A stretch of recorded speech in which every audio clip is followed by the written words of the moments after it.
आज से हम सुनेंगे प्रतिभा राय का लिखा उपन्यास द्रौपदी। इस उपन्यास में प्रतिभा राय जी ने द्रौपदी के जरिए अपनी स्त्री चेतना को प्रस्तुत किया है। प्रतिभा राय की स्त्री चेतना द्रौपदी के संदर्भ में जो है उसको समझने के लिए पहले हमें ये जान लेना जरूरी है कि ये उपन्यास उन्होंने क्यों लिखा है। वास्तव में प्रतिभा राय जी ने ये उपन्यास इसीलिए लिखा था क्योंकि उनके किसी परिचित महिला की बहन, जिसका नाम कृष्णा था, जो अपने दुष्चरित शराबी पति के अत्याचार से पीड़ित होकर अलग रह रही थी, उसने अपने आत्मीय जनों के कहने पर दूसरा विवाह किया। दूसरे विवाह के बाद वो सुखी थी, पर विडंबना ये हुई कि उससे सहानुभूति रखने वाले जो कृष्णा को दोबारा विवाह करने के लिए कहते थे, वही ये कहते पाए गए, वाह, नाम ही जब कृष्णा है, दूसरा पति करके ही तो सुखी हुई। अरे कभी कृष्णा ने 5 पति वरण किए थे, फिर भी कभी संतुष्ट नहीं हुई और कर्ण और कृष्ण के प्रति अनुरक्त हुई। इस बात पर प्रतिभा राय जी को बहुत दुख हुआ कि किस तरह लोग बिना मूल बात को जाने अपनी संस्कृति को अज्ञानवश निंदित करते रहते हैं, उसकी बुराई करते रहते हैं। ये था इस उपन्यास का एक छोटा सा इंट्रोडक्शन। तो अब शुरू करते हैं उपन्यास का पहला भाग। इति, तुम्हारी प्रिय सखी। इति कर देने के बाद लगता है जैसे कुछ भी नहीं लिख पाई। महाजीवन की लंबी सुख दुखों भरी कहानी महाकाल के वक्ष पर खाली पन्ने की तरह पड़ी है। जैसे मृत्यु पथ का यात्री इस संसार में सब कुछ छोड़कर जाता है। ऐसा सोचें भले ही, दरअसल वो कुछ भी छोड़कर नहीं जाता, बस ये भंगुर काया छोड़ जाता है। वो भी उसकी नहीं, आत्मा उड़ जाती है। वो भला उसकी होती ही कहाँ है। आकाश का न कहीं आदि है और न कहीं अंत। सागर का न क्षय होता है और न उसकी कोई वृद्धि। सूर्य का न उदय होता है और न अस्त। मनोकामना की न पूर्णता होती है और न ही रिक्तता। हमारे संबंध की भी वैसे ही न कोई संज्ञा है और न कोई अंतिम परिणति। अतः इस मामूली से पत्र में अंतिम बात क्या लिख पाऊंगी। जीवन की सारी बातें कह चुकने पर भी अंतिम बात तो रह ही जाती है। सब कुछ पाने के बावजूद पूर्णता रह जाती है। सब कुछ इतिश्री होने के बाद शुभारंभ रह जाता है। किसका आरंभ है और किसकी इति? जो सृष्टि है वही तो प्रलय है, जो प्रारंभ है वही विलय है। वो महाकाल है, अनादि है और अनंत है। जैसे वायु पुष्प से गंध वहन कर लेती है, पता नहीं किसकी गंध पाकर जीवन ये देह छोड़ जाता है। कहाँ जाता है और कहाँ से आता है? काम, क्रोध, लोभ नरक के द्वार हैं। हे ईश्वर, अंत में क्या नरकवास है? मृत्यु के शीतल हाथ जीवात्मा को जड़ करने के लिए अंतिम क्षण तक जीवन की अंतिम बात कहने की चेष्टा करने से संशय कभी समाप्त होता है। हिमालय मेरुगिरी की स्वर्ण रेणु पैरों से खिसक रही है। पाँव में और कुछ अनुभव नहीं होता। जिनका पीछा करते सारी उम्र इन कोमल पाँवों से रक्त झराया, व्यथा भोगी, वो सब लोग पता नहीं कौन किधर चले गए। एक बार भी आह कहकर मुड़कर नहीं देखा। उस आह भर देने से उनके स्वर्ग पाने में कौन सी बड़ी बाधा खड़ी हो जाती? किसने चाहा था स्वर्ग? किसने चाहा था राज्य? और किसने चाहा था युद्ध? सब कारणों के कारण स्वरूप कोई होते हुए भी सारा दोष मेरे माथे ढाल कर वो चले गए, मृत्यु दौड़ पर मुझे यूं छोड़कर। भोले शिशु को खिलौना देकर अगले क्षण छीन लेकर उसे रुलाना, ये सब कुछ ले जाने का नाटक क्यों रचा? जो हाथ पसार कर मांगता है उसके साथ खेलने का मन होता है, पर जो कुछ मांगता ही नहीं उसके साथ ये खेल, ये निष्ठुरता नहीं तो और क्या है? क्षर से जो दूर है, अक्षर से जो श्रेष्ठ है, पुरुषोत्तम है, सब कुछ जिनके पास देय है, परम आनंद के अधिकारी, वो क्यों ऐसा खेल खेलते हैं? वो किसे देते हैं या किससे लेते हैं? पांव तले से प्राण निकलते जा रहे हैं। जो साथ साथ थे वो स्वर्ग पथ में आगे बढ़ गए हैं। महाशून्य में सब कुछ सूना सूना लग रहा है। फिर भी जीवन भर का संचित मान गुमान आज मृत्यु पथ में मोम की तरह पिघलकर झर रहा है। प्रश्न पर प्रश्न हृदय तट से टकरा रहे हैं। फिर भी अंतिम बात कहीं नहीं जा सकी। चिट्ठी की तिश्री हो चुकी है। मृत्यु पथ में पल पल आगे सरकती जा रही हूँ। फिर पढ़ने लगी उस चिट्ठी को। अनंत अथाह जीवन जिज्ञासा शायद इस सृष्टि का रहस्य है। अतः जीवन की विस्तृत अनुभूति के बावजूद जीवन सदा सुख दुख, संपद विपद, मिलन विरह, जन्म मरण के रहस्य में ही रह जाता है। अपने रक्त से लिखी ये चिट्ठी ही आज मृत्यु पथ की सहचरी है।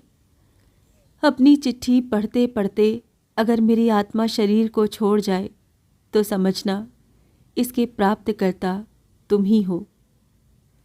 प्रिय सखा गोविंद, हे पुरुष श्रेष्ठ कृष्ण, हे मधुसूदन, कृष्णा का प्रणाम। जीवन का सारा मान और अभियोग आज अंतिम क्षणों में रखे दे रही हूँ। जीवन में अफसोस रह जाएगा। धर्म की रक्षा के लिए जीवन भर कितनी यातनाएं नहीं सही।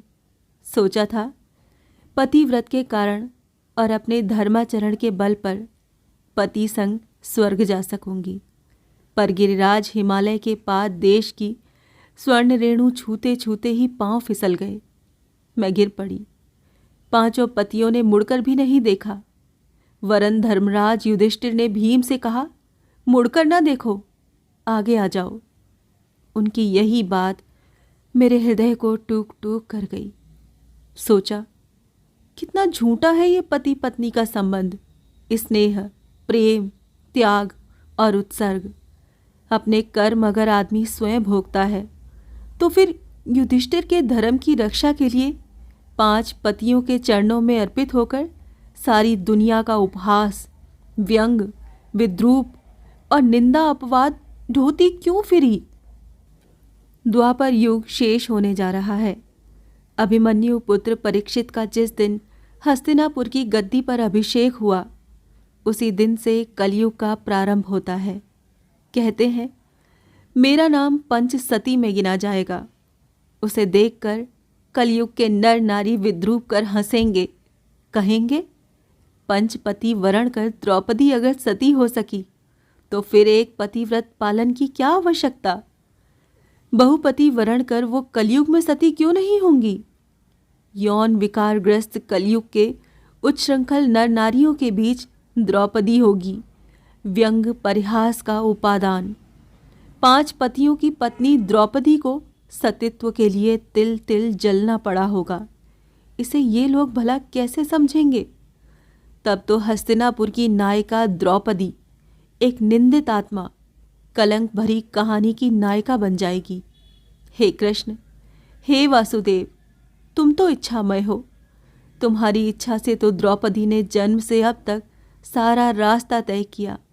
तुम्हारी इच्छा पर द्रौपदी की पलकें खुली हैं, झपकी हैं, सांस आती जाती रही है, तो उसकी निंदा प्रशंसा में क्या तुम्हारा कुछ भी भाग नहीं? आज हृदय से झरते रक्त से पवित्र हिमालय के पत्थरों पर द्रौपदी लिख रही है अपने जीवन की कहानी। कभी तुम विपन्न धरती का उद्धार करने हिमालय की राह से पृथ्वी पर अवतरित होगे। उस दिन हमें अक्षरों में लिखी रक्त सनी आत्मकथा पढ़ोगे। आहा, शब्द द्रौपदी के लिए निकलेगा। बस इतना ही मुझे चाहिए। तुम अंतर्यामी हो, तुम्हें क्या पता नहीं। फिर भी मुंह खोलकर कुछ कहे बिना तुम तक आर्त स्वर नहीं पहुंचता। अतः तुम्हारे आगे सब कुछ रख रही हूँ जो तुम्हें ज्ञात है। जिसके तुम करता हो वो ही बातें तुम्हारे आगे रख रही हूँ। काल मुझे देवी द्रौपदी के रूप में परिणित कर सकता है मैं, लेकिन पृथ्वी पर ये देह लेकर मानव रूप में आई थी। मेरे पंचपति मृत्यु लोक के एक एक मानव हैं। हमारे कर्ता महामुनि कृष्ण द्वैपायन ने मुझे देवी के आसन पर बिठाया है। उनकी दृष्टि में मैं दिव्य दर्शनी हूँ। पंचपति वर्ण के मूल में उन्होंने शिव के किसी वरदान की बात कही है, पर मैं देवी नहीं, जाति स्मर नहीं। अतः आज मृत्यु पथ पर बढ़ते बढ़ते जो कहूँगी सच कहूँगी। मेरे जीवन की कथा मृत्युलोक के किसी मानव के जीवन चरित के अलावा कुछ नहीं। इस पत्र के ये अमिट अक्षर पढ़ेंगे मेरे जीवन की घटी एक एक लोमहर्षक घटना को देखकर कलयुग के लोग विचार कर सकेंगे। द्रौपदी की लांछना कभी किसी युग की नारी ने सही है। भविष्य में ऐसा लांछन ईश्वर करे कभी किसी को न भोगना पड़े। सखे, जिस दिन मैं कुरु सभा में लांछित हो रही थी, पंचपति से भरोसा उठ चुका था। उस दिन लज्जा छोड़ हाथ उठाकर तुम्हें ही तो बुलाया, तुम्हारे आगे ही समर्पण किया, और आज फिर पंचपति मुझे निसहाय छोड़कर जा चुके हैं। मैं तुम्हारे आगे ही स्वयं को अर्पित कर रही हूँ। अपना सारा दुख, दर्द, हाहाकार, लांछन सब कुछ तुम्हें दे रही हूँ। मैं अगर अपनी ही नहीं रही तो फिर मेरा दुख मेरा क्यों रहेगा। हे अंतर्यामी कृष्ण, तुम्हारे लिए क्या अगोचर है। फिर भी लिख रही हूँ अपनी कहानी हृदय खोलकर। कहे से ही दुख घटता है, और जब हृदय खोल रही हूँ सब कुछ, अपने दोष, दुर्बलता, भ्रम सब बाहर आएंगे। दुनिया इसके लिए मुझे दोष दे तो मैं क्या कह सकती हूँ। भूल भटक नादी से ऊपर नहीं उठ सकी, इसीलिए शायद स्वर्ग पथ मेरे लिए रुद्ध हो गया। समय छींचता जा रहा है, देह छत विच्छत, हृदय टूक टूक, रक्त झर रहा है, और इसी रक्त से सनी है मेरी कहानी। मरते समय आदमी जो कुछ कहता है या करता है सब उसके अधीन से बाहर होता है। अतः इतने दिन की संचित मनोवेदना आज अनायत होकर तुम्हारे चरणों में अर्घ बनकर बह जाए। दुनिया चाहे देख ले। हे गोविंद, मेरी कहानी पूरी करने तक मेरी भावना और चिंतन को जड़ मत करना। मेरी स्मरण शक्ति को तोड़ न देना। मृत्यु के हाथों अर्पित न कर देना। बस अपनी कहानी कह लूं। मृत्यु के द्वार देश पर खड़ी इतनी ही प्रार्थना कर रही हूँ। कहाँ से शुरू करूं? अपने जन्म से? जन्म तो मेरा एक व्यक्तिक्रम है। मैं युवती के रूप में ही पैदा हुई, जन्मी नहीं। यज्ञ देवी ही मेरी माँ है, याज्ञसेन मेरे पिता हैं। अतः मैं हूँ याज्ञसेनी। याज्ञसेनी पांचाल राजकन्या द्रुपद नंदिनी द्रौपदी। द्वापर काल में कुरु और पांचालों के अधीन जो इलाका था वही आर्यव्रत का प्राण केंद्र था। भरत के वंशधर कुरुओं ने गंगा तट पर हस्तिनापुर को राजधानी बनाया। इस समय ये देश के गर्व गौरव का प्रतीक था। पांचाल राज्य के वंशधर भी कुरु वंशियों से कम न थे। वास्तव में इन दोनों के बीच एक तरह की प्रतिद्वंद्विता चल रही थी। मेरे पिता के बचपन के सखा थे द्रोण, और पांडवों के वो गुरु कभी द्रुपद राज के पास सहायता के लिए आए थे। पिता ने उपहास में कह दिया, भिक्षुक ब्राह्मण और राजा का मित्र। मित्रता तो समकंध वालों में होती है। द्रोण अपमानित होकर लौट आए। कुरु सभा में उन्हें नियुक्ति मिल गई। वो अपमान उनके हृदय में सुलगता रहा। पांडवों की अस्त्र शिक्षा समाप्त होने के बाद द्रोण ने दक्षिणा मांगी। द्रुपदराज को बांधकर मेरे कदमों में डालो। तृतीय पांडव अर्जुन द्रोण के अति प्रिय शिष्य थे, धनुर्विद्या में पारंगत। राधेय कर्ण को छोड़कर आर्यव्रत में कौन था जो उनका मुकाबला करे? पांडवों के लिए वो कोई बड़ी बात न थी। अर्जुन बांध लाए मेरे पिता द्रुपद को और द्रोण के चरणों में डाल दिया। द्रोण ने अपमान लौटा कर कहा, राजा ही सिर्फ राजा का मित्र हो सकता है, लेकिन आज तुम्हारे पास राज्य नहीं। आज से पांचाल का उत्तरी भाग मेरा है। गंगा नदी के दक्षिणी पार्श्व के अधीश्वर तुम हो। अब हम दोनों समस्कंध हैं। अब हमारी मित्रता में कोई बंधक है? द्रुपद ने आधा राज्य खोकर कपट मित्रता का हाथ बढ़ाया। पांचाल का उत्तरी पार्श्व वाला राज्य ही अधिक समृद्ध था। द्रोण ने अपने लिए रखा था उसे। क्षत्रिय कभी अपमान नहीं भूल सकता। भाग्य को स्वीकार कर लिया, लेकिन छात्र धर्म कुछ और ही होता है। द्रोण की हत्या बिना अपमान शांत नहीं होगा। द्रोण की तरफ है भीष्म, कर्ण, शल्य, जयद्रथ, दुर्योधन और उनके 100 भाई, फिर हस्तिनापुर की विशाल सेना। पांचाल में ऐसा कौन था जो द्रोण को मार सके? द्रोणांतक पुत्र पाने के लिए राजा द्रुपद ने कश्यप ऋषि के वंशज उपयाज को संतुष्ट किया। पुत्र प्राप्ति के लिए उपयाज एवं याज ऋषि से यज्ञ करवाया। यज्ञ की होमाग्नि से तेजोवंत पुत्र मेरे भाई दृष्टद्युम्न और यज्ञ वेदी के 2 भागों से नील पद्मकांत मणि सी मैं जन्मी, याज्ञसेनी। मुझे लोगों ने कहा, अतीव सुंदरी, अद्भुत, नील कमल की पंखुड़ियों सी मेरी कांति, सागर की लहरों से घने केश और नील पदम सी ही उज्ज्वल बुद्धि दीपा चमकती मनमोहक आयत आँखें, विश्व के श्रेष्ठ शिल्पकार के हाथों गढ़ी प्रतिमा जैसी अनिद्य मुख शोभा, उचित अंग सौष्ठव, दीर्घ देह, उन्नत पुष्ट वक्ष, क्षीण कटी, रंभा तरु सा सुगोल घन उरु, चमकली सी हाथ पांव की उंगलियां, रक्तिम शतदल सा करतल पाद, मुक्तावली सी दंत पंक्ति, विद्युत को भी शर्माने वाली हास्य रेखा, चंद्र से नख, देह की पदम की भीनी भीनी महक से भ्रमर को भी मति भ्रम हो जाता। मेरे केशों के कुटिल सौंदर्य में पवन भी बंध कर स्थिर हो जाता। कवियों ने यति मति हरण करने वाला बताया मेरे सौंदर्य को। शुभ्र वसना, शुभ्र मुकुट मंडिता, मैं श्वेत कमल धारण किए जब विकच नीलोत्पल सी यज्ञवेदी पर आविर्भूत हुई, पूर्ण यौवन भार से मेरा अंग अंग झलमला रहा था। मुझे देखकर यज्ञवेदी के चारों ओर बैठे जितेंद्रिय मुनिगण भी स्तब्ध रह गए। मंत्रोच्चार करते अधर कांप उठे, कंठ स्वर जड़ हो गया। कुछ युवक सन्यासी चेतना खो बैठे। पेड़ों के पत्ते भी कुछ क्षण थम गए। अग्निशिखा निर्वाक निष्कंप हो गई। शायद महाकाल उस क्षण स्थिर हो गया था। अपने रूप का वर्णन मैं नहीं कर रही, लोगों ने कहा था। पिता की राजसभा के कवि कह रहे थे, श्यामा, इसके रूप का वर्णन जितना ही करो बहुत कुछ बाकी रह जाता है।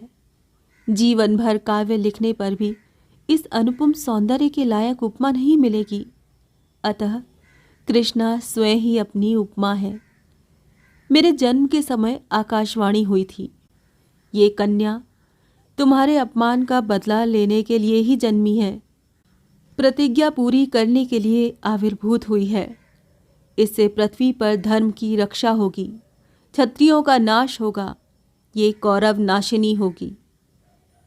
ईश्वर ने मुझे अपूर्व लावण्यमय देह दी थी, प्रीतिपूर्ण हृदय प्रदान किया था। इन सुंदर नैनों को खोल जब मैं इस मोहक सृष्टि को देख रही थी, मुझे यज्ञ करने वाले ऋषि मुनियों की वाणी सुनाई पड़ी। मेरा जन्म पिता के औरस से नहीं हुआ, प्रतिज्ञा पूरी करने के लिए रचे यज्ञ की वेदी से। जन्म से पहले ही पिता के अपमान का प्रतिशोध लेने को बाध्य इस पृथ्वी पर धर्म रक्षा और दुष्ट नाशन का मैं अस्त्र होने जा रही हूँ। इसीलिए पृथ्वी पर आई हूँ। क्या युग युग में धर्म रक्षा और दुष्ट संहार के लिए नारी को ही माध्यम होना पड़ेगा? नारी ही क्या सृष्टि और विनाश का कारण है?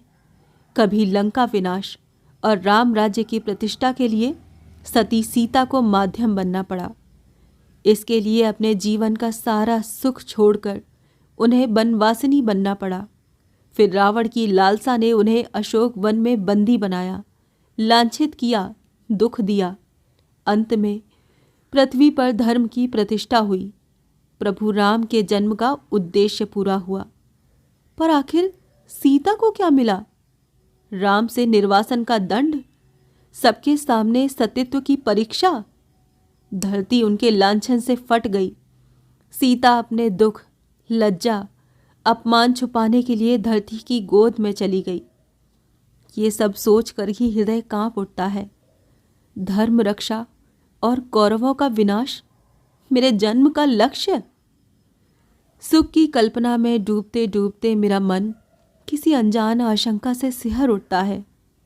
हाथ जोड़कर फिर आंखें मूंद कर प्रार्थना की, हे भगवान, पृथ्वी पर धर्म रक्षा के लिए ही अगर मेरा जन्म हुआ है तो जितनी लांछना अपमान देना है दो, पर ये सब सहने की शक्ति भी दो। मुझे ध्यान में डूबी देख पिता बहुत प्रसन्न हुए।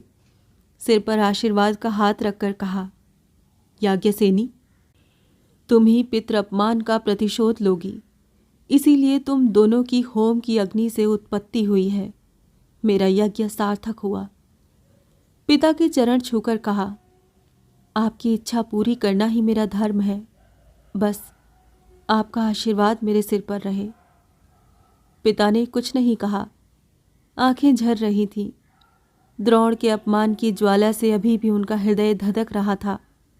मैंने प्रण किया, जरूरत पड़ी तो इस अग्नि को अपने जीवन के अश्रु बिंदुओं से निर्वापित करूंगी। हम दोनों का नामकरण उत्सव हुआ। भाई जन्म से ही कवच कुंडल लिए जन्मे थे। तेजस्वी गुण स्पष्ट दिख रहे थे। उपयाज ऋषि ने कहा, ये पुत्र अग्नि से उत्पन्न हुआ है। यही यशस्वी पुत्र द्रोण का वध करेगा। इसका नाम दृष्टद्युम्न रखें। मेरी ओर स्नेहपूर्ण नेत्रों से कहा, द्रुपद दुहिता इस श्यामांगी का जन्म नाम कृष्णा रहे। कृष्णा, कृष्ण और कृष्णा, कितना सुंदर। पिता इतना कहकर आकाश की ओर देखते रहे। चेहरा प्रसन्नता में चमक उठा। पिता का आनंद मेरे चेहरे तक भी संचार कर गया। सोचने लगी, कौन है ये कृष्ण जिसका नाम ही इतना अमृतमय है? पिता अस्पष्ट स्वर में कह रहे थे, हे कृष्ण, अपनी कृष्णा तुम्हारे ही हाथों अर्पित करूंगा। तुम ही तो आर्यव्रत में पुरुष श्रेष्ठ हो। वीर एवं धर्म स्थापना तुम्हारे जीवन का उद्देश्य है। तुम ही गर्व गंजन गोविंद हो। कृष्णा को तुम्हारे हाथ में देने पर मेरा सम्मान लौट आएगा। इसीलिए तो कृष्णा का जन्म हुआ है। कितनी अनुभूत सिहरन से रोमांच हो आया मुझे। अंग अंग में पुलक भर गई। आर्यव्रत के श्रेष्ठ पुरुष, श्रेष्ठ योद्धा और धर्म संपादक किसके काम्य न होंगे? फिर मेरी अपनी तो अलग से कोई कामना नहीं। अभी अभी तो पिता के आगे प्रतिज्ञा की है, अतः मैं कृष्ण के आगे समर्पित हूँ।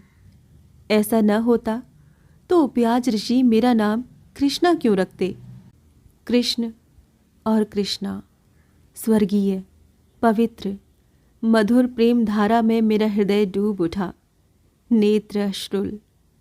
पर मैं नहीं जानती थी कौन है ये परम पुरुष कृष्ण।